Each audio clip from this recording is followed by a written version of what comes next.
NEET UG 2025 का result जिसका आप और हम बेसब्री से इंतजार कर रहे हैं, इस पर मध्य प्रदेश हाई कोर्ट के द्वारा रोक लगा दी गई है। जी हां, क्या है मामला, विस्तार से जानेंगे। नमस्कार, मैं हूं Prabhakar Bharti, medical admission counsellor. आप सबका स्वागत करता हूं। आज से पहले एक वक्त हुआ करता था जब मई के महीने में एग्जाम्स होते थे, जून में रिजल्ट आता था और फिर शुरू होती थी काउंसलिंग। 31 अगस्त लास्ट डेट होती थी। लेकिन अब की व्यवस्था कुछ ऐसी है कि एक बार एंटी एग्जाम कंडक्ट कराता है, फिर कुछ कोर्ट केसेस हो जाते हैं, फिर रिजल्ट आता है, फिर से कुछ कोर्ट केसेस हो जाते हैं, फिर काउंसलिंग शुरू होती है और कई बार फिर से कोर्ट केसेस हो जाते हैं। तो कुल मिला के जो प्रक्रिया है एडमिशन की, ये 6 महीने तक एक्सटेंड हो चुकी है। दुर्भाग्यपूर्ण है कि एक बार फिर से 2025 में ऐसी खबरें आ रही हैं। मध्य प्रदेश हाई कोर्ट के इंदौर बेंच में 13 मई 2025 को एक रिट पिटीशन लगी है।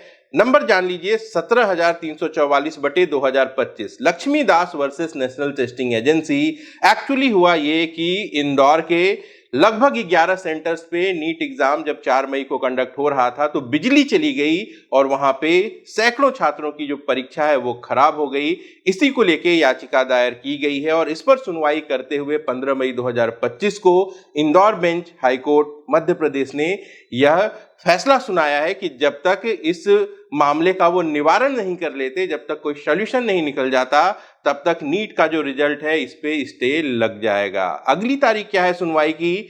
फिलहाल कंप्यूटर जनरेटेड जो डेट दिखा रही है ये 30 जून है, लेकिन इस पे परेशान होने की जरूरत नहीं है क्योंकि 20 लाख से ज्यादा कैंडिडेट्स ने एग्जाम दिया है। तो निश्चित रूप से जो तारीख है वो कुछ जल्दी ही देखने को मिलेगी। एक सवाल जरूर है कि आखिर इसका फैसला क्या होगा। अगर लाइट चली गई थी और सैकड़ों बच्चों का पेपर यहाँ पे खराब हुआ था, तो इस बात की संभावना ज्यादा है कि एक बार फिर से उन बच्चों का री एग्जाम हमें देखने को मिल सकता है। और जैसा कि आप सब जानते हैं, इस बार का जो पेपर है वो बहुत ज्यादा कठिन आया था। ऐसे में 100, 200, 400 जिन भी बच्चों का री एग्जाम होगा, उसके पेपर की टफनेस अगर आसान निकली तो एक बार फिर से नया विवाद जन्म ले सकता है। नीट यूजी 2025 के ब्रोशर में जो टेंटेटिव डेट थी रिजल्ट की, वो 14 जून दी गई थी। हालांकि हम लोग ये मान के चल रहे थे कि 2024 की तरह जून के फर्स्ट वीक में ये रिजल्ट आ सकता है, लेकिन आज की जो वास्तविक स्थिति है, अब जो चीजें हैं वो मध्य प्रदेश हाई कोर्ट के ऑर्डर पर डिपेंड करेंगी। अगर